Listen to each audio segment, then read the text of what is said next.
Welcome to Occupations, the podcast, where we discuss what it's like to hold specific jobs.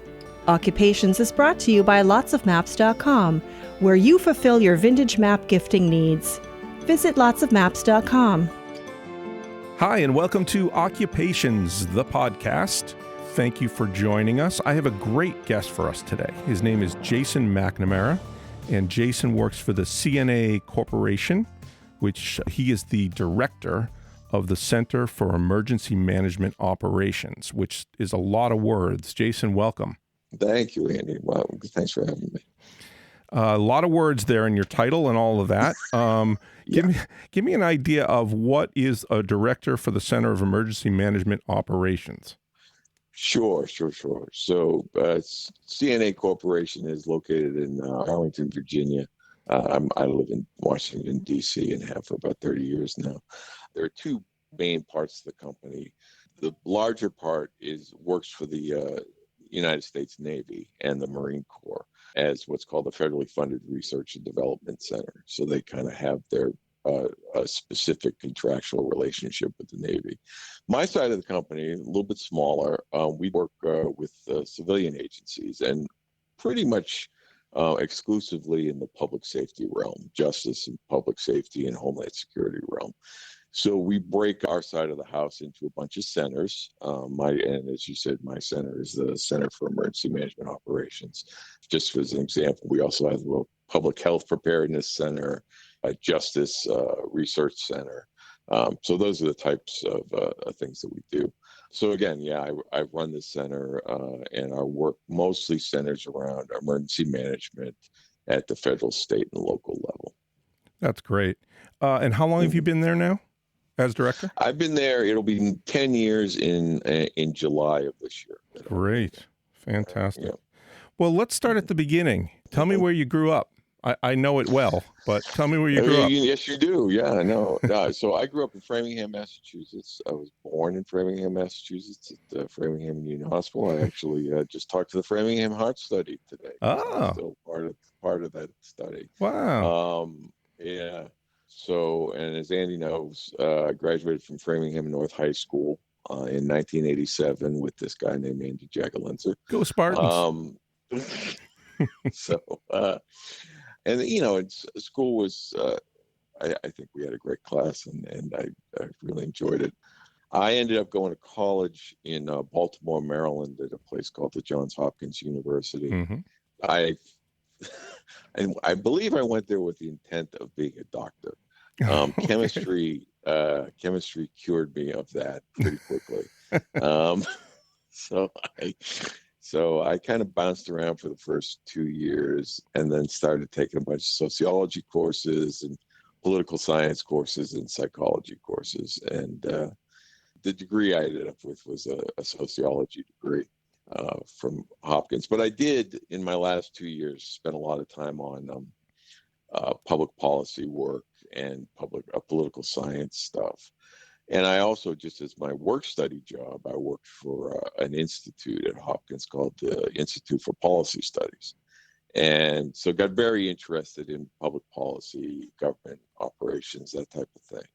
So when I was trying to figure out what to do, as I left there, I decided to go to graduate school for public policy or urban planning. I applied to a number of different programs. Well, let me get into the mind of a college student that's graduating and not 100% sure what you're doing. What were your thoughts on where you might land? Obviously, the doctor thing was out the window, but what were you thinking at that time you'd be kind of shooting for? Yeah, no, it's a great question. I think because I kind of morphed into that world, that kind of policy world, government facing world, or what do they call it, public administration, kind of late, kind of in my I would say probably like the middle of my junior year. That's when I kind of decided, this is what I want to do. I kind of felt like I needed more, like I needed to dig into that a little bit more. So I made a decision pretty early on that I was going to go to graduate school straight out of college. So I think certainly by the time that summer, my junior year summer, I was like, yeah, I'm gonna, I think I need to go to graduate school to kind of figure out if this is what I want to do. Mm-hmm. Hard to remember back then, like what was going through your mind, but maybe I just didn't want to get a job yet. But I think it was more about kind of like, hey, I'm interested in this, but I think I can learn more about it. And I was looking forward to graduate school. I thought it would be a good experience, and it was. Did you graduate at Johns Hopkins? Undergrad, I graduated in 1991, and then I applied to a bunch of. I probably applied to more graduate schools than I applied to undergrad schools, and took the GREs, and all that stuff. And I ended up, the two schools that I ended up getting into that were of most interest were University of Delaware and New York University, that's down in the Village in Manhattan. I ended up going to the University of Delaware. The main reason I went there is because they gave me, I didn't have to pay for it. They gave me a graduate research assistantship. And so I actually, was getting paid to go to graduate school. That's lovely. Yeah. So that was great. But NYU actually was going to give me a similar thing, but because of the cost of New York, it was still going to be expensive. Yeah. I had some loans coming out of undergrad, and I didn't really want to add on to them. And sure. So that was part of the decision making process as well. Got it. So what kind of stuff did you do in graduate school? I did a lot of different kind of things, all related to public administration and public policy. I tried not to repeat stuff that I had done in undergrad. I think I had to take one statistics course, but, I had already done that in undergraduate school, and it was more about kind of, figuring out, what do I really like about policy? What do I really like about, trying to change the world, or trying to change the country. Sure. But if you ask me what I learned in graduate school of anything, it's really how to write, how to put a sentence together, how to put a position paper together, how to defend an argument, how to do that. That's what I came out of graduate school with. And you don't realize how important that is until you get in the workplace and realize that a number of your colleagues have trouble putting 3 sentences together on a memo. Sure.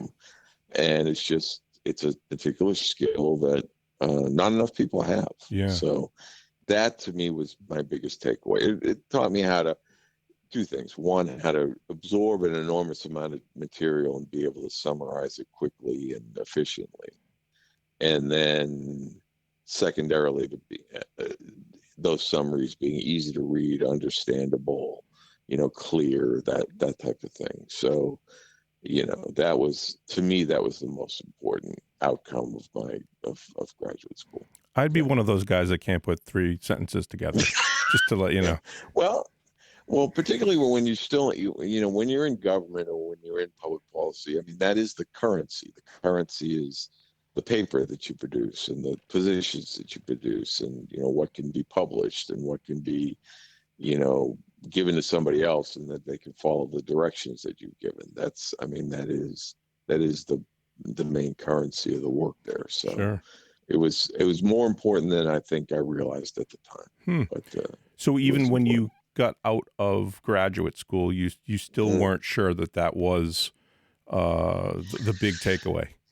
You're correct. I didn't realize that for probably about 2 or 3 years. And then after a while, you realize that, all right, there's a reason why they're making me write all this stuff, because there's not a lot of other people that can do it. Sure. And you're like, okay, it is what it is. From there, so you graduate from. Well, I just to be 100% honest, I didn't quite finish when I left. Okay. So I left in left in 1993. I hadn't finished the last thing I had to. Now I did eventually finish it. I got it done in 1996. Nice. Right before they said, But I had like one last paper to do, and but I was, didn't have my research assistantship anymore, and couldn't pay rent on the apartment I was living in. Mm-hmm. So I had to, I was like, all right, it's time to get a job. Right. I had gone with one of my classes to Washington to visit the senator at the time in Delaware, a guy named Bill Roth. And we got kind of a taste of what that was like. Hmm. And I think that really had a big impression on me in terms of, I want to be in Washington, D.C. Hmm. And I think we went to a hearing, and I ran into some executives from FEMA, and one of them said, you should send me a resume, and yada, yada, yada. And that's how it took much longer than I would have liked it to. But, by about, it was probably only a month. Probably it seemed like years. But, sometime in June of 1993, they made me an offer. And then in July of 1993, I started working at FEMA as there's a pay table in the federal government. It's called the General Schedule. It goes from 1 to 15. So I started as a GS7 in 1993, making $21,000 a year. And, Nice. that was the greatest thing since sliced bread, Sure. So that's how I started there. So what did that job entail? What were you doing other than obviously soaking it all in and learning? But that was a huge part of it, I will say. I mean, but it was I worked for a part of the agency that was focused on disaster response. Now, your listeners may not remember this. Older listeners will. In 1992, there was a big hurricane in Miami, Hurricane Andrew. FEMA did not do great at that disaster. A lot of problems, a lot of issues. There were a lot of reasons behind that, but one of the reasons is that FEMA, up until that time, really was not in the business of getting on the ground early and assisting the impacted communities and states with, all the things you have to do for response, right at the outset. How do you protect lives? How do you get people mass care? How do you, really what they were good at was writing checks, kind of post-disaster writing checks. And it became clear from Andrew that there was a whole nationwide with, like, when we have these really big events, the states need help from the federal government to do a bunch of these logistical things and, to help the population, that type of stuff. So when I got to FEMA, they were starting to turn in that direction of, all right, what do we need to do to make sure that we're there early and catching the problems before they get too big, and not just sending money after the disaster. What do we need to do? Right. And so I was part of that process, and I worked for what was at the time called the response division to kind of turn that around. And that was when a guy named James Lee Witt was in charge of FEMA. He was very close with President Clinton, and so we had a lot of freedom to start to do those types of things. So it was a good time to be there and a good time to learn, I thought. Great. And you played a role in changing it, it sounds like. Yeah, probably more than I think I thought at the time. I was right in the middle of that and being more aggressive, and got involved in some very big, large-scale disasters. I mean, I was at Oklahoma City in 1995. I was at the Northridge earthquake in 1994, Northridge, California. And then, ran around chasing hurricanes for 2 years. Really was 93 to 95. I was really kind of chasing disasters around the country, or, being deployed out to do that. Then I kind of moved up in the organization to a higher level, where I was supporting an executive who was looking at not just response, but also recovery and the money part of things that I was talking about before, and interactions with Congress and interactions with the White House, and that kind of thing.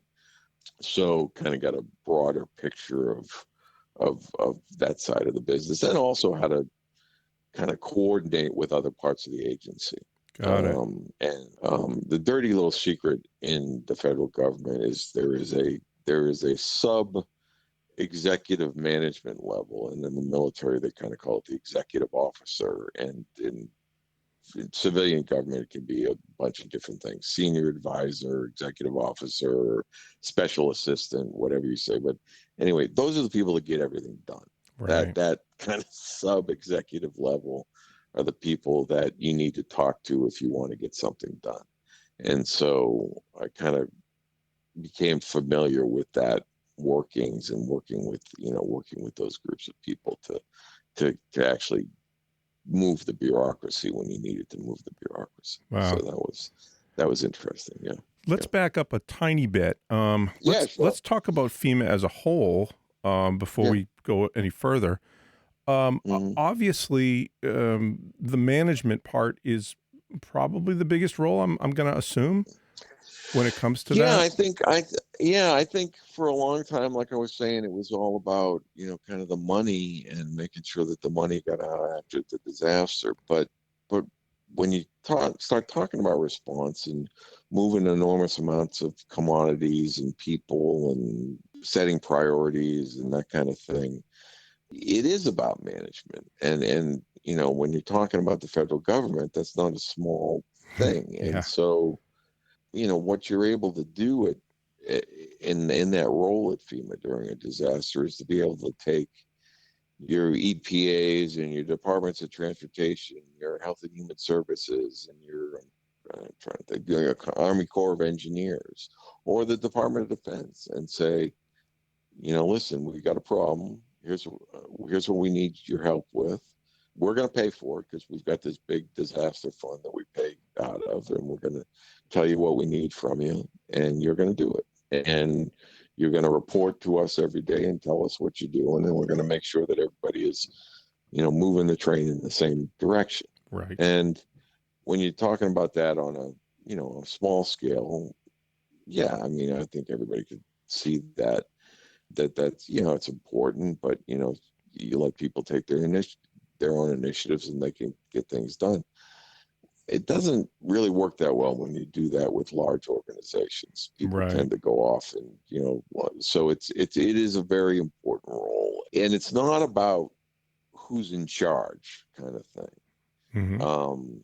It's more about being the only organization kind of positioned to be able to do that, and to have some levers that you can pull to make sure that as I said, everybody's moving the train in the same direction. Right. And it's you got to be a little subtle about it too. You can't be heavy-handed. You can't be like, I'm in charge, and it's more about, I'm working for the President of the United States. Right. I'm doing this on his behest or her behest.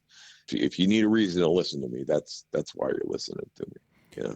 That's interesting. Yeah. I mean, as a layman and someone who's been, dealing with disasters on television and things like that, and just seeing it from a distance, for some reason, I sort of felt like maybe FEMA had some boots on the ground too. But it doesn't sound like that's really the case. Is that true? It's not a lot of boots on the ground. It's more so okay, a lot of what I've been talking about is kind of coordination from Washington, D.C. and making sure that everybody's doing what they're supposed to be doing from an agency perspective. Then you get down to the ground, and we live in a constitutional republic, okay? And so when you get to this Commonwealth of Kentucky, the person in charge in the Commonwealth of Kentucky is the governor of Kentucky. So if you're down there and you're working for the federal government, you're working for that governor. Right. And when you're in Louisville, you're working for that mayor. Right. Because those are the elected officials in those areas. Sure. And you've got to, you can't just tell them what you're going to do. You've got to work with them. Yeah.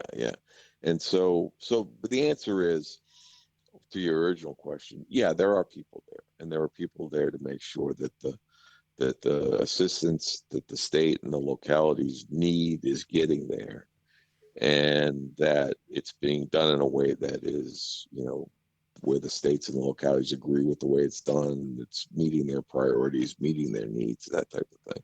So but in terms of like pulling people out of, flooded buildings. No, that in most cases, that's a local government agency. Sure. Sometimes you get if it's crazy, like a Katrina, you'll get the Coast Guard and that type of thing involved. But most of the time, that's a local or a state government agency. You'd be willing to And do in that the if they end, asked you, though, right? yeah. We could bring in a resource. No, you physically, you yourself. Me physically? Well, if I needed to, I'd get out there. Good. Never had to do that. I'm trying to think. Yeah, I really never had to get out and get my feet dirty. That's not a bad thing. When things don't go smoothly in an operation, when either the money's not going to the right thing or the right people, or the operations weren't necessarily a success, the people themselves were angry about the way things were happening. I don't know. I'm pulling things out of my butt. You're hitting a lot of high points here. So go ahead. I would assume. I mean, it seems like the first finger that gets pointed to is FEMA. No, you're 100% right. Yeah. And in some ways, the kind of the current discussion about should FEMA go away and can't the states and local governments handle these themselves? FEMA is a very convenient scapegoat for a governor or for a mayor. Yeah. And in some ways, FEMA has kind of embraced that role. It's like, fine, feel free to beat me up. Sure. If ultimately I'm going to provide, we as the federal, we're going to provide federal money to help you guys recover. And if you need somebody to blame and you've just gone through this miserable incident, then that's fine. Go ahead and do that. And I mean, so, we had an old number of measuring sticks that we use. I'm sure a lot of people have heard about the Waffle House Index that my old boss came up with, where if the Waffle House is closed, then you got a really bad situation. Good morning. Never closed. Never closed. Never. But one of the other measuring sticks we had is that as long as Anderson Cooper is still at the disaster, incident site, we haven't solved the problems yet. As soon as he leaves, we can say we're in recovery mode. That's the Cooper Index. Got it. The Cooper Index. That's right. So yeah, in a lot of ways, there's a lot of perception stuff that you have to deal with. But the main thing, actually, I didn't mention this, and I should mention this, is that when I started in the business, the relationship between the state emergency management agencies and the federal emergency management and FEMA was not great. It was very adversarial. It was, why are you trying to screw me kind of stuff, and territorial. Yeah. And over the 30 years that I've been involved in this now, that is absolutely not the case anymore. Oh, great. I mean, it is extremely cooperative, extremely, we get in fights, and there certainly are disagreements about what should be paid for, what's eligible, what's the right thing to do, what priorities should be. There's no doubt about that. But those are professional discussions, and not just kind of like, we don't like you and we don't want to work with you, which was, I think was the case. So those relationships are absolutely critical to success. I'll give you one last example on this. So we all remember Katrina and Louisiana and, the problems that you saw there, right? Yeah. It's the same amount of damage in Mississippi. Right. I mean, a lot less loss of life, but the same amount of damage. Yep. The state director of emergency management and the federal representative there, two guys that I know very well, and they had a partnership throughout that entire disaster. And that partnership was what made that go so smoothly. Got it. Mutual respect. And, that when you build that, when you have that, things go a hell of a lot easier. So you're suggesting that FEMA is closer to the state emergency management on a yearly, round-the-clock basis anyway, yes, just to have correct. That kind of relationship, just to to understand have each that other. kind of relationship. Great. Yeah, that makes sense. It's it's not a we told you this or you need to do this because we said so. It's like we're Right. thinking, you approach it differently. We're thinking about this. Is that going to work for you? Yep. Would you rather do it some other way? Can we meet in the middle? That kind of thing. Yeah. And I've seen it done both ways, and the latter works a hell of a lot better, and is much more successful when the actual incident happens. It's nice when people get together and actually And they're form actually mutually respectful. Yeah, isn't that nice? Why can't we just all get along, right, Jason? That's right. That's exactly right. Well, let's pick up back where you were talking about, and you were now working in D.C., and you were closer, you were higher up in the ranks, and starting to see how the upper echelon worked. Tell me some more. So at that point, look at you, great segue. So at that point, I said, well, what else is going on? I kind of moved around. That was I was 5-6 years into my career, and I've pretty much been doing the same things, but switch jobs minimally, kind of different things every year. And then there was an opportunity that I saw to have what was called a legislative fellowship on Capitol Hill. And it was a training program that was open. It's open to, everybody every employee of a certain level in the federal government, but you have to apply through your agency and, get vetted and all that kind of stuff. And nobody had really done it in our agency for a while. And I said, well, I'm going to do this. And I did it. Wow. And I got accepted into the program. And there's a famous think tank in DC called the Brookings Institution. They ran the program, kind of managed the administrative aspects of the program. You become what's called a fellow, and then you go around to a bunch of different congressional offices and see, offices that a bunch of offices take fellows, want to have them. They think they're very valuable. Some offices are like, no, we don't want you, we don't want you there. So you basically go out and find yourself a job. Now, obviously you're an attractive candidate because you're free professional help. Right. Right. So for those offices that are looking for them, there's a lot of opportunity. Sure. I ended up working for Senator Bob Graham from Florida. He recently, I think he passed away last year. But Senator Graham obviously was from the state of Florida, and then needless to say, my background was interesting to somebody from Florida. Just because the number of disasters that take place down there and the threats that take place down there. And of course, this was 1998. And of course, the year I worked there, the whole GD state was on fire. I'll say it because you're not going to say it, but I'm not afraid to say it. Florida itself is a disaster. So there you go. Sorry, Florida. I don't think it was. It's funny you said it because at the time I worked for him, I had no problem dealing with Floridians, and it was a different, I think there was a Republican governor, but it was a different vibe. It was not what I believe it to be now. But also, it's just very vulnerable to disasters, and they have a very forward-looking emergency management program in Florida. So I developed a very strong relationship with the state agency. I already knew the leaders there, but from my previous job, but I, kind of grew closer to them, and then worked on behalf of the senator to do, a number of things in emergency managers. I also, just because of where I was in the organization, in the senator's office, I ended up working on trade policy. Don't ask me how that happened. I just did. But I'm glad I did. It was fascinating. And then talk about, a different world.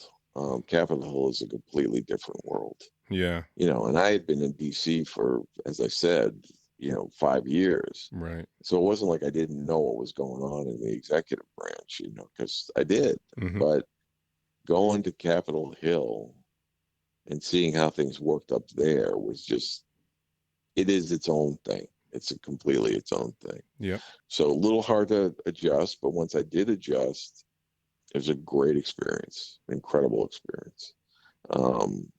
Couldn't have asked for better. I imagine Um, the differences. I yeah. mean, obviously it's checks and balances, right? So I Yeah, guess you but got it's to be also, independent, right? yeah, I mean, that's the bigger issue, which is when you're in the bureaucracy in the executive branch, you got 7 layers of signatures and approvals and who do I got to talk to and blah, blah, blah, blah, blah, right? Right, right. You're in a senator's office, you work for the senator Got and it. you don't answer to anybody. Got it. And so I I was talking to deputy secretaries of state. I was talking to elected officials in the state of Florida, senior elected officials in the state of Florida, and it was expected that I made those calls Hmm. and I talked to those people. You're briefing a United States senator, one of 100 people Hmm. who make laws in the United States Senate. Yeah. It's really the level of independence and the level of independent action that you could take on behalf, just as long as you're within, where your member wants to be. Right. You are, you're free to make deals, and that's how it works. Hmm. That's how it works. Yeah. Well, that must have been a huge learning curve to some degree, or no? It was both. Yes, it was a huge learning curve, but once you kind of got into the group, and I remember mistakes that I made. Yeah. I mean, me and another fellow made a critical mistake at one point in terms of we were trying to get something into an appropriations bill. We were working with the agency. It was outside of the president's budget. It wasn't something the agency agreed with us and was trying to work with us to get more money. But they were operating kind of outside the White House and the Office of Management and Budget. And we kind of, by accident, dime them out. Hmm. Oh boy. And so the appropriations clerk was like, "Is this from USDA?" And we're like, you know. So we're talking about one program. Nobody got fired. Nobody, but you have to learn how that works and how to work the system. And because certainly on the executive branch side, when you do anything the White House doesn't know about, they are not going to be happy. Right. Yeah. So yes, enormous learning curve, but once you kind of get into the groove, you really kind of you get it. So and some people don't. Some people don't get it. Sure. I've seen that. I've seen that as So, well. so without having a background in trade policy, was that a factor, or was it basically you didn't necessarily need to know about trade policy to really do what you were doing? You had to learn really damn fast, is what you had to do. Huh. Wow. That's what you had to do. You had to figure out how does it. Now, I will say this, because of the enormity of issues or the breadth of issues that you deal with at the federal government level, there are very few people that know, a lot about a lot. There are a million people that know a little about a lot. Right. Okay? Right. So the trick is to find, and when you're trying to figure out something about trade policies, to make sure you're talking to somebody who actually knows what they're talking about and knows, like, it has this is what their career is, and you ask them for advice. And then when you're working for a member of Congress, you make sure that constituents and people in their state or people in their district, what's important to them and how you represent them. So, for instance, in Florida, it's extremely important that the citrus community is protected from foreign trade and that kind of stuff. Sure. So, my member was a free trade proponent, but he had a soft spot in his heart for citrus. So, when they needed help, we would try to help them. So that's the kind of thing you look for. Got so it. I didn't have to know everything about, inverse tariffs on suits coming from Canada, but I did need to know about, whether or not the citrus industry was happy with the way our trade policy was working. Right. So that's, yeah.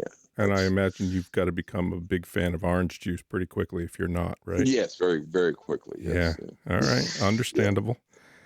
Yeah. I did that for a year. I came back to FEMA, and that was how long it was supposed to be. It was supposed to be for a year. Came back to FEMA, and then was immediately told that we needed to provide somebody to support the White House Commission on Y2K conversion. And we wanted to have somebody there. And, guess what? We drew straws and you're going. So that's how that worked. Okay. So I came back and then I went and I was detailed to the White House for a year. Now, that is a very common occurrence in DC. The White House has very few permanent staff. Okay.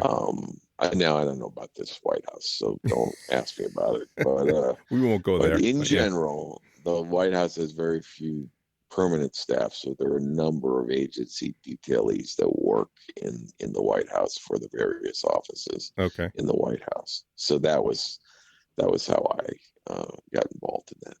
Just out of the blue, I got to say, when they vetted you, how many teachers did they talk to you about talk to in Framingham about you and your behavior as a Spartan? You only have to go back a certain amount of years. So okay. Yeah, down the way back. All right. But I will say this, for any of you considering going into government work and if you have to get a security clearance, do not lie. Whatever you do, do not lie. That's good advice. And so I didn't lie. And, that was that. All right. That's good to know. Yeah. So now you're in the White House. Yeah, I'm in the White House. Yeah. All right. Crazy, huh? And what was your day-to-day there? What were you doing there? The day-to-day there really was, for me, was, kind of keeping the emergency management community apprised of, kind of developments in what was being done to prepare for Y2K, kicking information back to the White House about what was being done out in the hinterlands about Y2K. I ended up with, I don't know how I ended up with this job. I ended up talking to the kind of the grassroots organizers. So, for lack of a better word, it was the crazies or the people that thought that this was the apocalypse. And it was some of them were very rational. Some of them were like, this is the next government conspiracy theory and this. And I literally did a monthly call with them and listened to them rant and rave about it. But that was fun. So there was that side of things. So you, I mean, obviously you have the emergency management part of you, and I know you sort of stepped away from that for a year. I imagine you kept tabs on that world anyway, but here's this new thing, the Y2K thing that is not a hurricane. It's not a, but in some ways it's what you said before. It's management. Yeah. If something happens, how are we gonna address the problem? Sure. How are we gonna mobilize the resources of the federal government to address the problem? What does that look like? Who needs to be involved? Are there different people that need to be involved? Yeah. And those are the kind of questions we were asking and trying to work through. Got it. Yeah. Got it. Yeah. But it was a lot of coordination. A lot of what any White House does is kind of talking to as many people as you can to say, hey, here's what we think. What do you think? And that way, later on, when you end up making a decision and going forward, say, listen, we talked to you. All right, maybe we didn't do everything you wanted us to do, but we heard you out.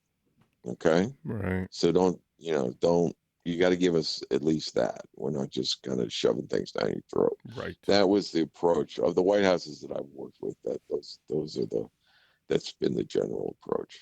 Now, I know there was sort of like you said, there was a conspiracy theory about everything shutting down, airplanes falling from the sky, all that stuff at the time.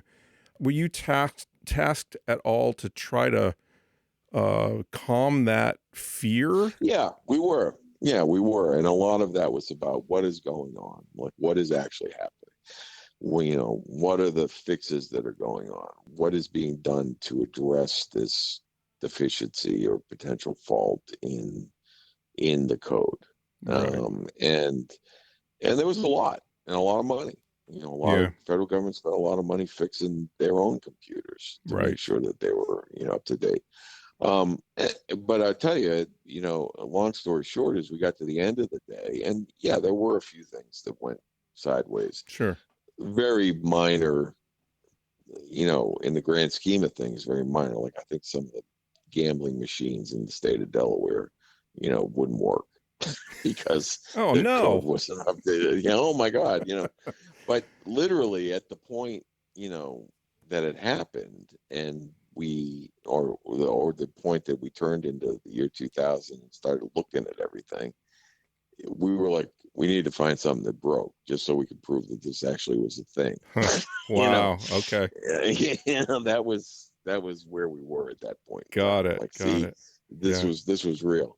But a lot of work and a lot of money was spent, to make sure that bad things didn't happen, and that's what happened. Let me ask you this, because inner workings of what you're doing is tied to the actual problem, but public perception of a disaster or a potential disaster like Y2K, did you have anybody working on that public perception of a thing? No, that's a huge part of it. Got it. And it's not just about panic or about, we have to prevent, you always see that in movies. You have to prevent panic, and it's not about that. It's about, let me give you another example. I was involved, I'm getting ahead of myself here, but I was involved in 2001 in the anthrax attacks on the Capitol. Ooh. Okay. So same thing, trying to coordinate a bunch of agencies, and, kind of cool story because we set up an operations center in the botanical garden. They happen to be undergoing a renovation, so there was plenty of space in there. So that's where our operations center was. But what they did, because it was run by the Capitol Police and generally law enforcement in general, law enforcement does not like to tell anybody anything. And so there were a lot of like, what the hell's going on up there? Why can't we get answers? Why, it was a very good example of how not to talk about a disaster. The way you talk about a disaster is you go out twice a day, and in the morning you go, here's what we accomplished last night or yesterday. Yeah. Number one. Number two is, here's what we think the problems are today, and here's what we're going to do to address them. And this evening, we're going to tell you, how much progress we made. And then we're going to do the same thing again tomorrow. Yep. And you would repeat, rinse and repeat. Okay? Right. That's how you talk about a disaster. Great. Because, and then you answer as many questions as you can. Did you have folks that were dealing with media and trying to get them to sort of phrase the problem in a way that wouldn't panic people? Yeah, we, good example. Here's another good example. We sent, at a certain point, they wanted, this is when I was chief of staff later on, they wanted my boss to come to the White House and do a White House briefing room thing, right? And in the middle, they were talking about, I think there's a hurricane coming up that, like we've seen in the past few years, coming on the Gulf side of Florida, into the Tampa Bay, St. Petersburg area. And, one of the reporters is, how are you going to evacuate 50,000 people in 2 hours? And my boss, who is a very plain spoken guy named Craig Fugate, looked at me and goes, they do that every Sunday for the Buccaneers games. So I'm not sure what you're asking me. And that's how those are the things that you kind of that's how you shut things down. I love it. No, that's great. And I think of the anthrax scare. I know that it went a lot further than that in the public mind. They were talking dirty bombs, and it just, it went so far afield from what it really was. Not that wasn't a scary time and that it was random, but it kind of took on a life of its own. And I just wondering if you were to quell that in a way. You're 100% right. No, you're 100%. And that, unfortunately, that is what tends to happen. And actually now with social media and the ability to just post whatever the hell you want to post, Right. it happens a lot quicker than it used to happen. Hmm. When I got to FEMA, I'll go back to the beginning. When I got to FEMA, there have been conspiracy theories about FEMA for a long, long time. Even and again, age of your audience notwithstanding, the X-Files talked about the X-Files movie talked about FEMA being the black helicopter crowd and that kind of thing. So it's those have been around for a while now. The issue these days is the new ones and old ones get recycled very quickly and shared very quickly because we have all the tools to do that. So it is more difficult now to deal with that stuff. That's 100% correct. Yeah. It takes a lot of effort these days to figure out what's right and what's wrong on your own. That's right. That's right. That's right. It's part of our job, I guess, as a human being. Well, that's fascinating. So here you are now. You're in the Clinton administration at that point, this right? was at the end. This is right at the end of the Clinton administration. Okay, yes, that's correct. That's correct. Bush gets in. And does things change for you at that point? Well, two things happen. One is, so the White House was 1999, right? Mm-hmm. And then I come back to the agency, and then I immediately go back to the Senate because there was some unfinished business. My agency wanted me to help get some stuff done. Senator wanted me back. So I got to spend another year up in the Senate in 2000, which I think was very good for me. Great. It was then I was like on my stride, and I was, I knew how to work things, and that was another good experience. More vitamin C. Vitamin C, yes. More orange juice, absolutely. So then election, then this was the first of the past 20 years of contested elections, was right. 2000, and then Bush gets in. That's right. So I am a career employee.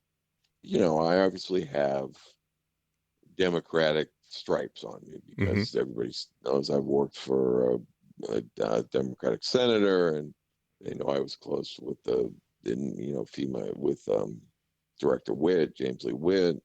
So I have some brands on me, and I know that, and that's fun. But I stayed with the agency for a year. I was there on September 11th.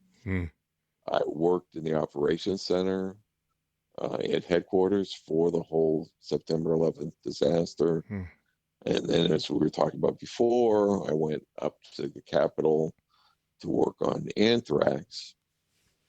And then after that, I decided that it was probably time for me to do something else, and not a radical change thing. I said, you know what? I don't really want to work for this administration, and I can make more money working for the private sector. That's what I did. Yeah, that's what I did. So that was my first consulting. Yeah. Without getting into specifics or anything, was there just a frustration level about the way you sort of thought things should go and the way they were actually going? It's hard for me to remember right now why I picked that time to leave. It was less about how they were doing things and more about who was running the agency and who I respected, who I didn't respect, and so it was very kind of, again, it's hard to remember, but it was, if you put a gun to my head, it's much more. There were some people who I had close relationships with who ended up higher up in the agency after the Bush people came in and became really different people. And I didn't like that at all.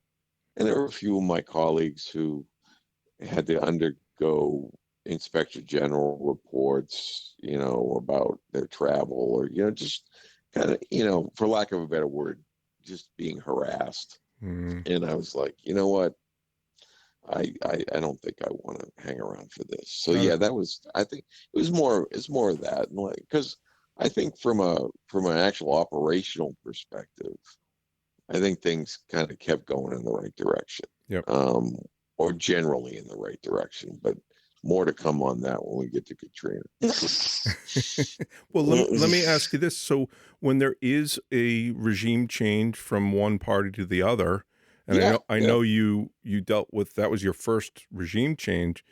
right. Is that typically what happens where people even in There's FEMA that definitely are no there's yeah, yeah no there's definitely lack of trust. yeah. There's definitely a lot of kind of um uh, uh you know positioning, for lack of a better word. Hmm. How can I get, I'm in with these guys, let me, can I get up higher in the organization, that kind Yeah. of thing. Right. And then there's also the people that are like, this is my job. It's been my job for 10 years. It's going to be my job for 20 years more. Yeah. And, I'm just going to keep doing my job. Put your head You down know, and go. Yeah. put your head down and go. That's right. Yeah. Exactly.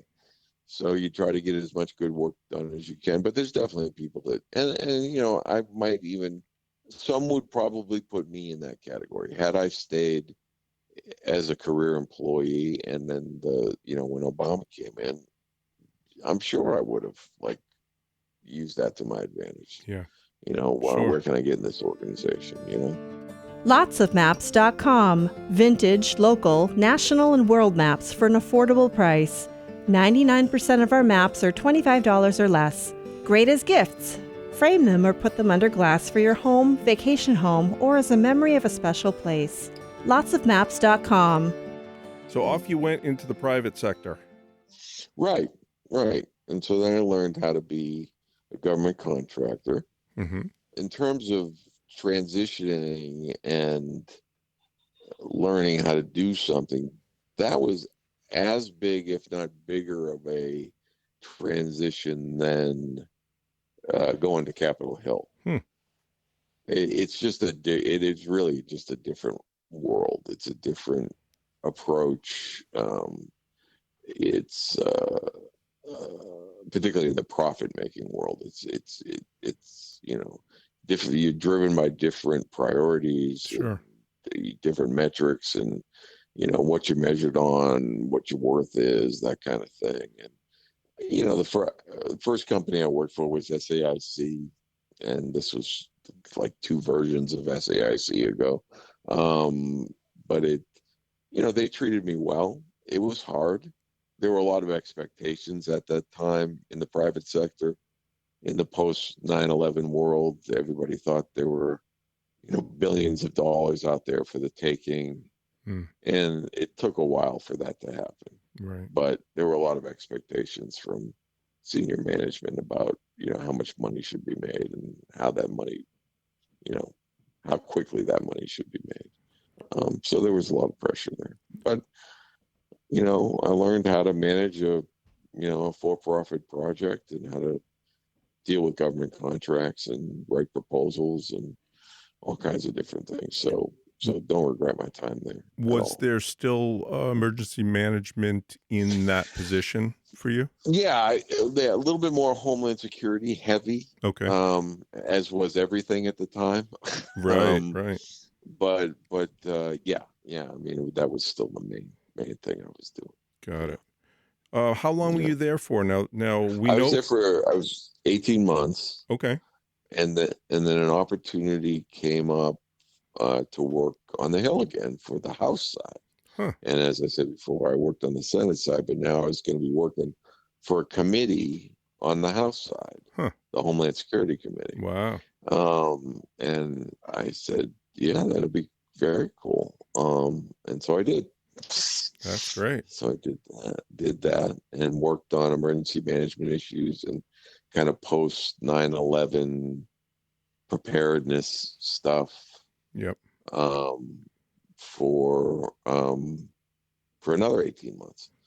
Um, and that was a very good experience. Met some great people up there. People that thing about committee staff is that, once you've kind of got to that level, you've kind of made a commitment that, this is, it's what I was saying before about going to the experts.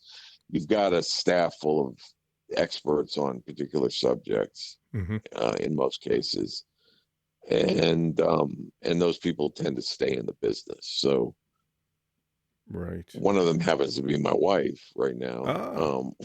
And then Was that a conspiracy, by the way? That's a full conspiracy theory. But then, for instance, the guy that one of my closest friends on the committee is a guy named David Granis, ended up being the staff director for the Senate Intelligence Committee, and that these are the people that are going to be around for a while in different roles, and that has been the case. So yeah, I think we had a good time, and then as with everything on Capitol Hill, you have an election, people leave, and that kind of thing. Right. And different chairmen, so different staff. Mm-hmm. So then I went back to a different private sector company. Actually, before you go there, let me ask you the difference between emergency management could be international threats too, but Homeland Security is certainly, that's their view, is looking out, right? Yeah. How different was that? Yeah, no, the best way to look at it, the best way I can describe, if you really want to bifurcate them, emergency management is really about, well, I'll put it this way. I don't care what causes the mess. Right. It is my job to clean it up. Sure. Okay. So whether that is a terrorist, a hurricane, a tornado, a chemical spill, am I going to need different people for each of those? Yeah, I am. Yeah. But my job is to clean up the mess. So I will always be there to clean or try to clean up the mess. Homeland Security is much more on the prevention and protection side of things. Yeah. To me, that's the best way to describe the difference between the two. Got it. Yeah. But still basically the same idea. They're cousins. Yeah. They're cousins. Okay. Yeah. Fair enough. Yeah. They're cousins. If people ask me, do you work in Homeland Security? I say, yeah, I do. I do work in Homeland Security. And it's, sometimes it's because a person did it, and sometimes it's because Mother Nature did it. Right. But either way, you got people who are in trouble, and we try to help them. Right. Yeah. Well, and these days, the Democrats control the weather, so it might be a person actually doing a natural Mother Nature thing. I can't talk. I'm sorry. That's classified. No. Anyway. So off to the private sector again. Yeah, and this one was much more focused. This was an architecture and engineering firm that did a lot of post-disaster work for FEMA. And so my work, and at this point in time, the money that they had expected back in SAIC was actually flowing to the state and local governments by now. So we were doing a lot of work for Fairfax County, Virginia, and Arlington County, Virginia, and Washington, D.C., and with all the Homeland Security money that was coming down to them. And that was a lot of exercises and training and writing plans and looking at specific hazards and thinking about family assistance after a disaster and how do you do that. So yeah, a lot of work on that. And then also Katrina, which happened while I was there. Yeah. And I was saying before, when the Republicans came in 2000, that okay, they were basically doing the same things. Well, what happened after 9/11 and kind of a tilt towards more prevention, protection, Homeland Security, anti-terrorism, counterterrorism, that kind of stuff.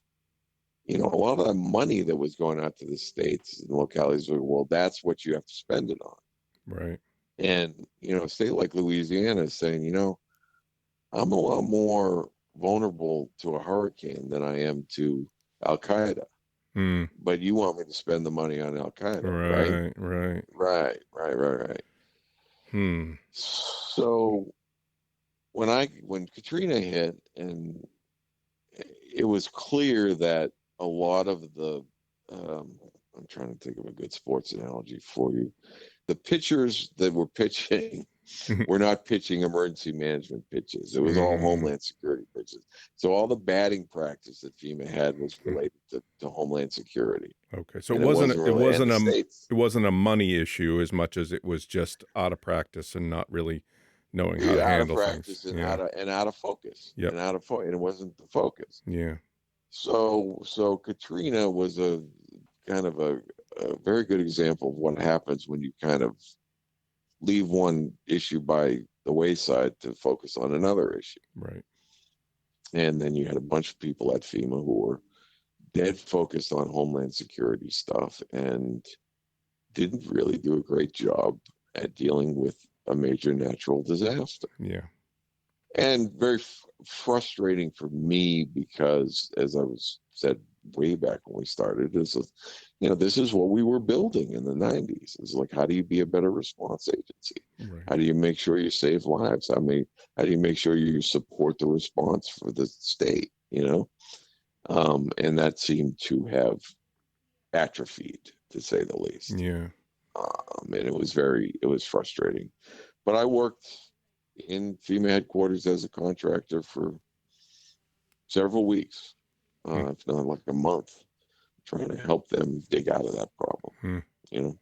What was the mood like? I mean, obviously, yeah, it's a disaster, and obviously the mood is never good during a disaster, but was there panic? It was, yeah, I wouldn't say panic, but certainly like cover your ass. Yeah. You know what I mean?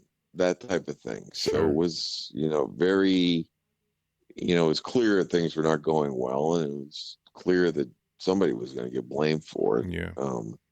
So there was a lot of don't write anything down, watch your back stuff going on. That was clear. Yeah. Yeah. That didn't harm the work getting done, I'm hoping, by having to do that.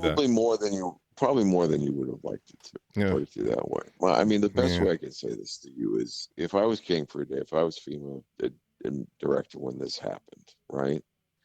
The main role that I would have played, or would have tried to play, was to get in a back room with the governor and the mayor, who later on turned out to be crooked, but to get out in the back room with them and say, listen, you want to blame this on me, that's fine.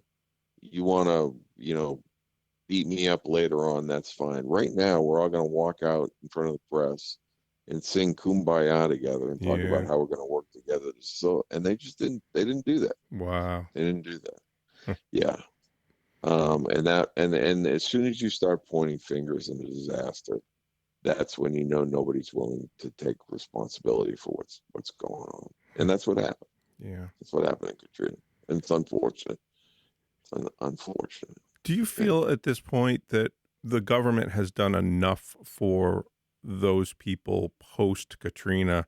I mean, post all of that ugly that happened during that. Was there, I mean, I know it's hard to sort of make up for bad mistakes, but do you feel like there was extra sort of love thrown in there after the fact? Because no, there wasn't. No, I'll tell you, they had to fight for everything that they got. And I will say this: I said there have been billions of dollars put into New Orleans to post disaster, to rebuild and to do things, but it was a fight for them to get all that.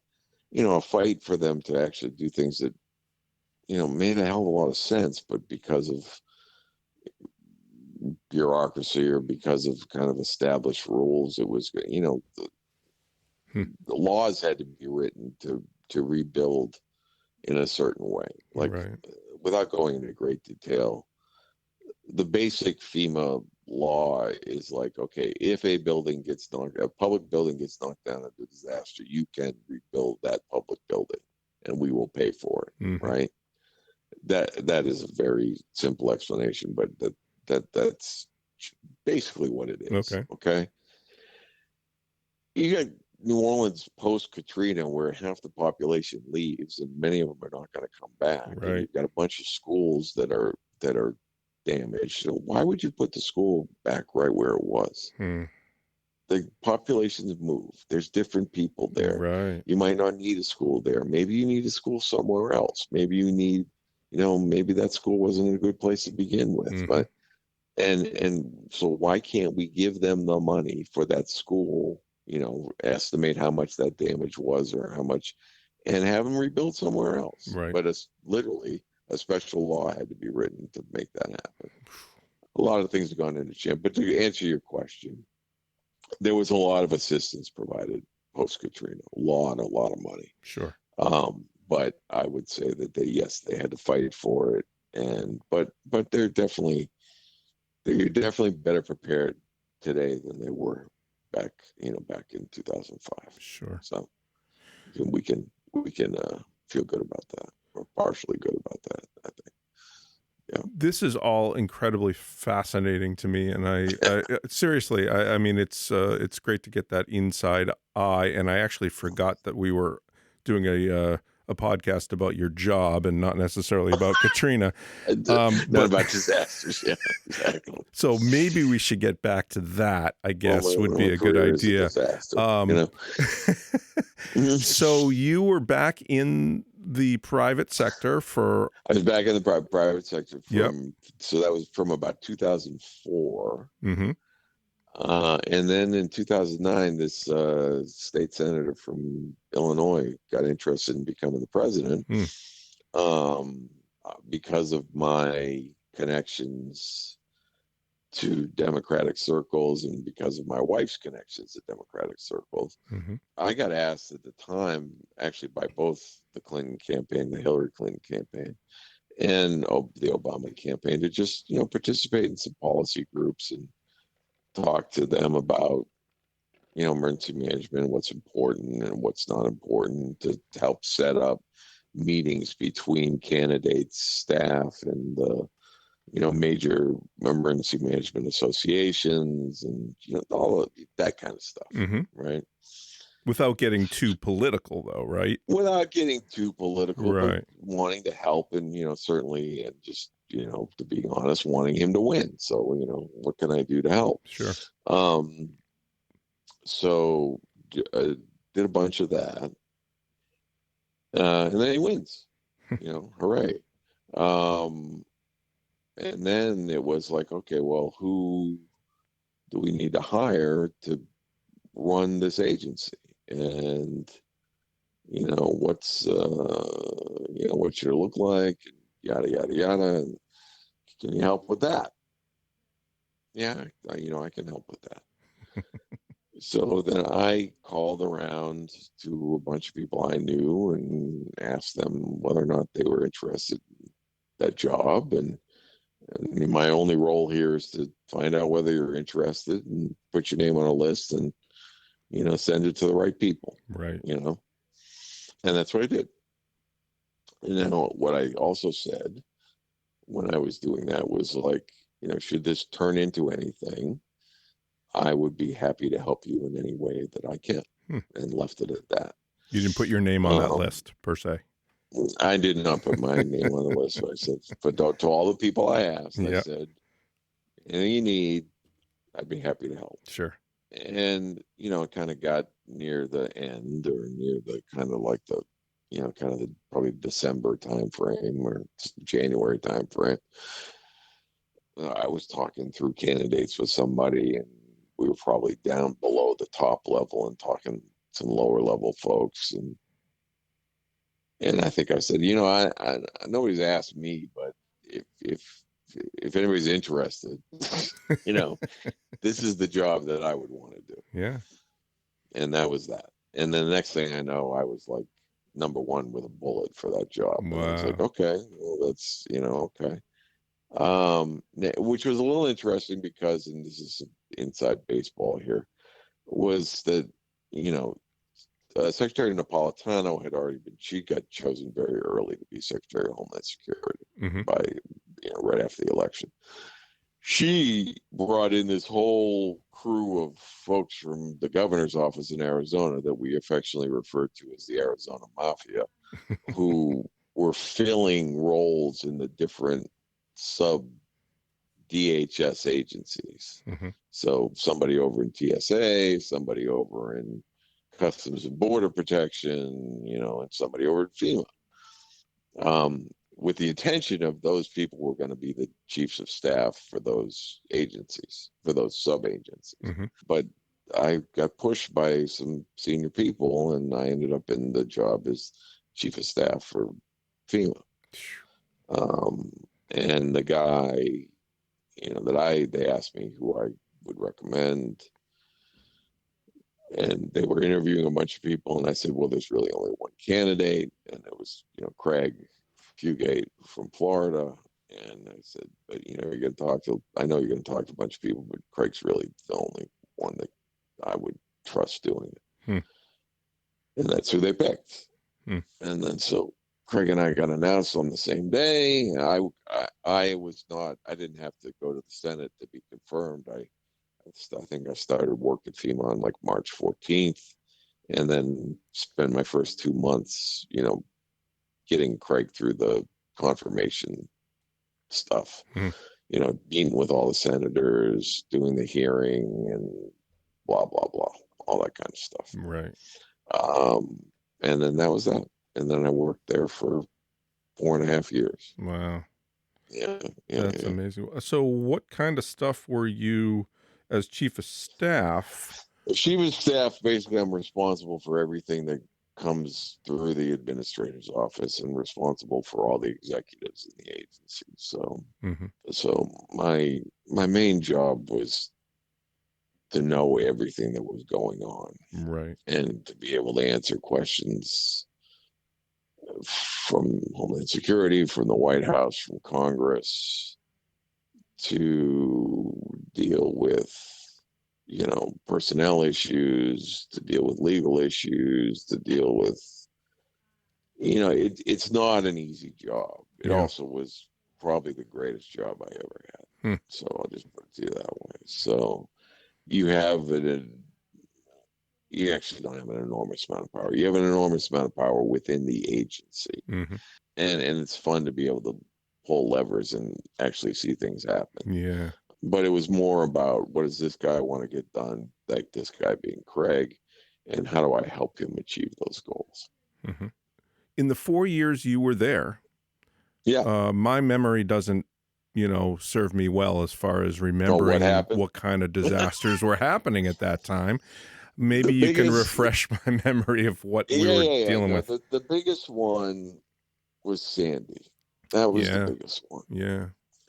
And before that, let me go back to Sandy in a second. Before that, in 2011, there were a series of tornadoes that basically ripped through the entire state of Alabama.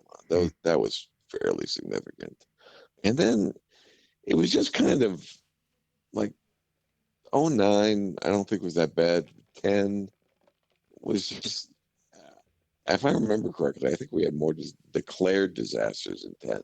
So there were like a death by 1,000 cuts kind of thing. Yeah, in right. 2010. So it was.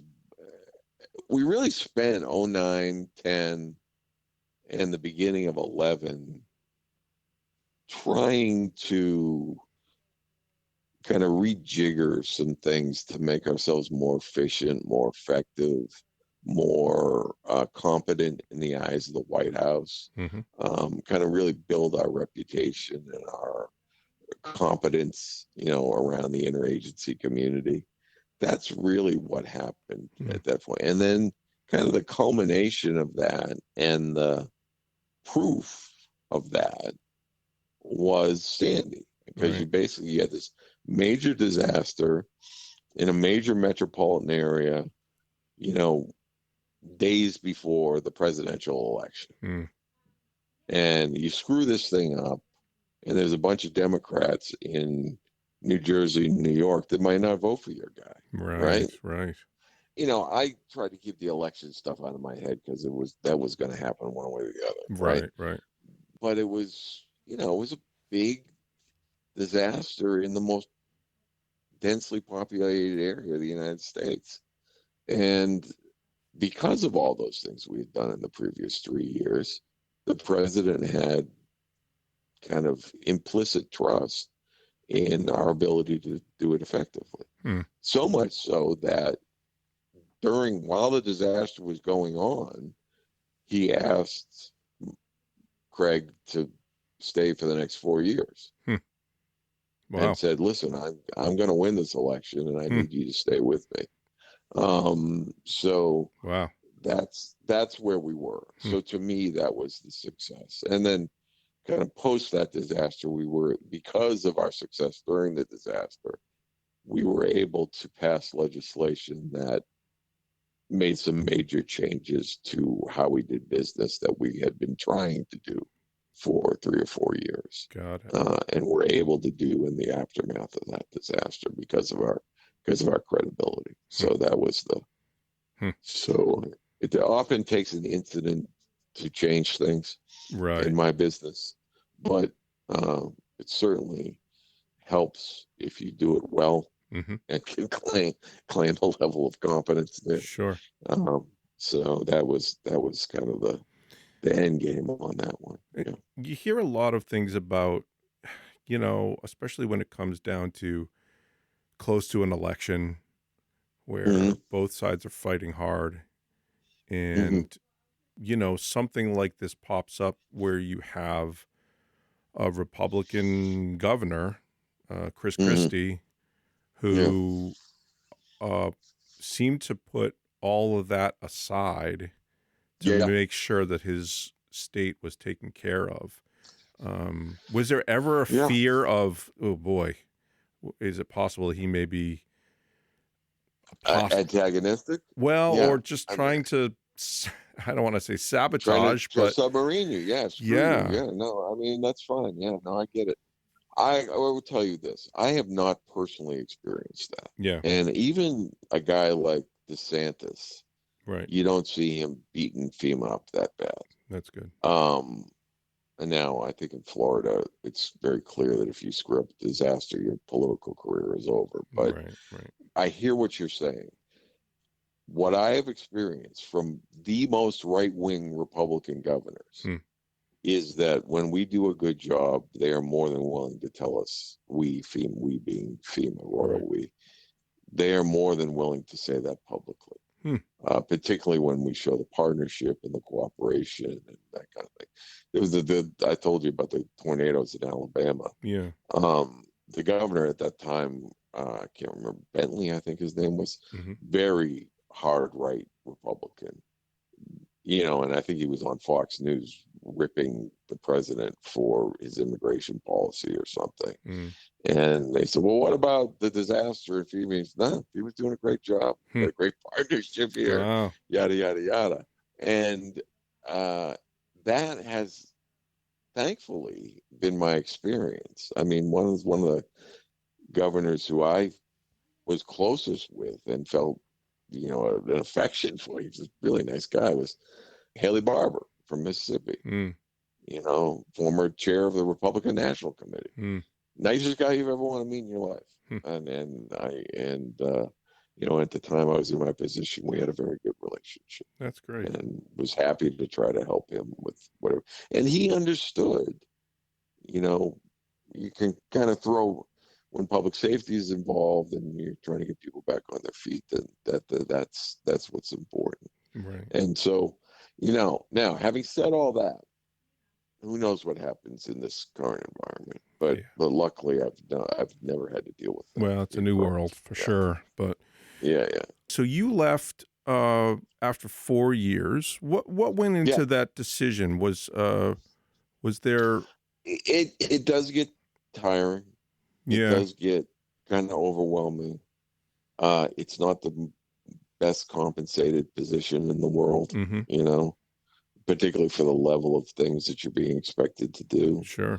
At the time, my son was born in 2004. So he was 9, 10. So it was getting to the point where,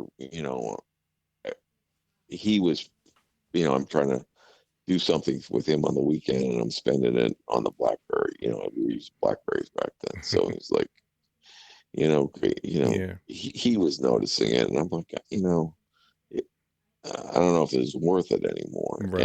And not that I didn't miss it, not that I didn't like the people, not that it was just Right. like, I don't know if I'm effective anymore. Yeah. Part of that was, there's an annual dance that goes on in Washington with respect to the budget, and it just gets very tiresome. Hmm. I think I was becoming less effective. I think I knew I was becoming less effective. Yep. And I did, just to be blunt about it. I was like, I know I could make a hell of a lot more money somewhere else. So Right. I'd Right. like to do that. So that all went into the decision making. Got it. Yeah. Where did you go Yeah. after that? I went to a small consulting company, a for-profit consulting company, where I was a vice president, and I did that for a couple of years. I ended up not seeing eye to eye with the owner, Mm. and we both did. I decided. I said, "This isn't, it's not going to work." So I left after 2 years and went to CNN, and that's where I've been ever since. All right. What is your day-to-day like now? Well, yeah. What I spend in the role that I have, what I am, my main responsibility is to make sure that our center, and then by extension our division, I'm under what's called the Safety and Security Division, has enough work to keep keep all our employees busy, and to kind of keep the books even. I'll put it to you that way, Right. because we are a nonprofit agency. We don't have shareholders. We don't, that type of thing. So we just need to keep everybody employed and make sure that the staffing's right, and all the administrative stuff is right. So my main job is just to find work and to identify work that we can do, and then help us win that work. I also do actual project work, where I review. Most of the time, it's reviewing the things that we're creating, or providing guidance to some of the mid-junior staff about, well, where should I find this information? Or a lot of what happens to me is people will come in and be like, I don't understand how this happened. And I was like, well, let me tell you a story. Right. Here's how this policy ended up being this policy, or here's why they do it this way. And it's just because I've been around for so long now. Right. And in many cases involved in the decision making that led to that stuff. So it's a mix of just in the basis terms, business development, making sure that we have enough work, and then also making sure the work is high quality and done well. So and that runs the gamut from after action reports to exercises to training to writing plans to doing active shooter exercises, or anything you can think of in the emergency management world that I could be doing on a day-to-day basis. I also, last thing, because of the nature of our organization, there's some level of expectation that you get out there and you write and you publish things. And so I do more of that these days than I used to. Okay. So I'll write more LinkedIn posts, or actually there's a Homeland Security book that was published by the MIT Press that I wrote a chapter in. So Nice. Yeah. That's great. Yeah. Where do you think your people skills came in? Because I would imagine that is a major important part of what you do, is to try to keep relationships good. And Yeah. where do you think that came from? It's a great question, because I will tell you a story. Is that I am a typical, and you'll know where this comes from, a typical masshole. And so it was hard to shed that persona. Mm. Another base stater who I worked with in my first round at FEMA, somebody related a story he told about me where somebody had asked him about me and said, well, what do you think, Jason? And this guy said, Jason's a really good guy. He makes a really bad first, second, and third impression, though. And so I took that to heart. And so I would say since I, came back to FEMA for the second round, for the political round, I would say that I've spent a hell of a lot more time on self-awareness and, self-reflection and kind of owning my, mass wholeness and making sure that I, have some empathy and have, I will tell you, I know I've developed that. Certainly in my professional life. It's still a struggle in my personal life, but in my professional life, I definitely am somebody that people feel comfortable talking to. But that took a lot of work. Yeah. That took a lot of work. And a lot of people telling me that I was a jerk. So that yeah, can't be easy. It was not an overnight thing. Yeah. Got it. Yeah. All right. Yeah. You deal with disaster on a regular basis, whether it's an active disaster or if it's preventing a disaster or if it's just trying to figure out what could possibly happen, wacky stuff, trying to figure it out and be prepared for it. How is your mentality knowing that you're dealing with disaster? You're dealing with something incredibly negative, something that is a problem, where lives are affected and people's worlds are turned upside down. How do you stay, level? I probably don't, but I'll say this. Once you kind of accept the reality of the situation, which is these things are going to happen. Yeah. Okay. It's not like, I know we don't want them to happen. I know it's always a shock when they do happen. Nobody can believe it happens to them. Yeah. It happens. Right. Every day. It happens. Yeah. And so having a bit of an objective view of that and understanding that it can be dealt with, it can be managed, and hopefully minimal lives will be lost. Yeah. And hopefully minimal property will be destroyed. Yeah. And even if it is, that there's a road back and there's a way to deal with it. Yeah. That's kind of how I see the world.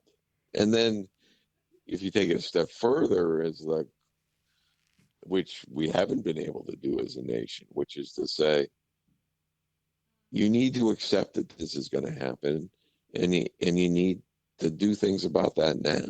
Right. It's the old, I hope you remember this, Andy. This is the old Fram oil filter commercial. Remember, you can pay me now or you can pay me later. Right. Remember that one? I do. Yeah, that is my world. Yeah. Which is, you really should, like, if you live by the ocean, you should have flood insurance. You should be on stilts. Yeah. You should, there are a bunch of things that you can do. Right. Or you shouldn't be there at all. Or you shouldn't be there at all. Exactly. Right. So that's what I think about. And, until this nation decides as a whole, which it's not going to, that is the way we should act, we're going to continue to have these things. Yep. Yeah. That's the way I look at it. I would imagine celebrating a victory is got to be really bittersweet. If you come out with minimal lives lost, I guess that's a victory, but there are still lives lost. I mean, right. That's got to be tough. This is the way and this is not my quote, so I don't want to take credit for it, but I do use it a lot, which is at the best I can do, which is very rewarding, is that on somebody's worst day, maybe I can make it a little bit better. Yeah. Okay. By something that I have done, somebody who is experiencing the worst day of their lives, something I'm doing as a government employee potentially makes their day a little bit better. Sure. That's the victory that you can hope for. Well, and obviously you could go the other direction and just be depressed all the time, and that's not going to help anybody, I suppose. Exactly. But No. I mean, I'm proud of the work that I've been involved with, proud of some of the things I've been able to do. And again, once you kind of accept the reality of the fact that these things are going to happen and that people are going to get hurt and that things are going to get broken, and then, it's like, okay, well, what do we need to do to fix it? Right. And how can we do it in a way that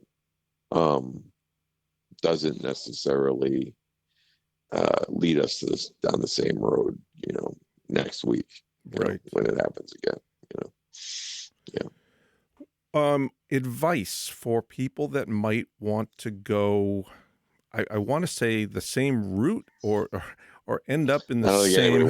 Nobody wants to go the same route I did, but what I will say this, so what I didn't mention was that in graduate school, by happenstance, I ended up, my graduate research assistantship was at this place called the Disaster Research Center at the University of Delaware. Mm-hmm. So, I was interested in all different kinds of policy, but I became very familiar with disaster policy because of where I was working.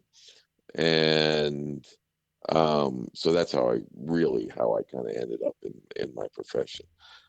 But since that time, there are an enormous number of undergraduate institutions and certainly graduate programs that are focused on emergency management or homeland security or any of the issues that I've talked about today, and that you can specialize in. I would also say that any kind of public administration or urban planning or public policy program, you certainly could concentrate on disaster policy if you wanted to. Mm-hmm. And I think a broad kind of perspective, a broad education is beneficial for this business. You don't have to be, 100% laser focused on just emergency management issues. It's kind of nice if you understand some of the social issues involved here, because we didn't get into this, but when a disaster happens, all of a sudden, all the things that were wrong with a location become a result of the disaster. People were homeless before the disaster, and they're going to be homeless after the disaster. Right. But, does it take the disaster to resolve that homelessness problem? Well, you may be reaching there, but understanding that and seeing how that all works together is important. So I would encourage folks, there's plenty of literature out there about emergency management, but most of it has to do with, effective public administration, effective understanding of public policy. And so there's hundreds of programs out for that. So, but as I said before, learn how to write and get any job you want. And that's great advice. I love it. Yeah. Jason McNamara, thank you so much for joining us on Occupations. What a great story. What a great life you've been leading. I'd still like to say you're a self-described masshole, and I'd like you to keep a little of that in you. Don't let that go away forever. We love that about you. So thank you for joining us on Occupations. No problem, Andy. Thank you for having me. It's been a pleasure. Thank you. And join us again next month. We're going to have another episode of Occupations, the podcast. Occupations has been brought to you by lotsofmaps.com. Please follow Occupations the Podcast on Facebook and Instagram to find information about our next episode or to see what past episodes are available.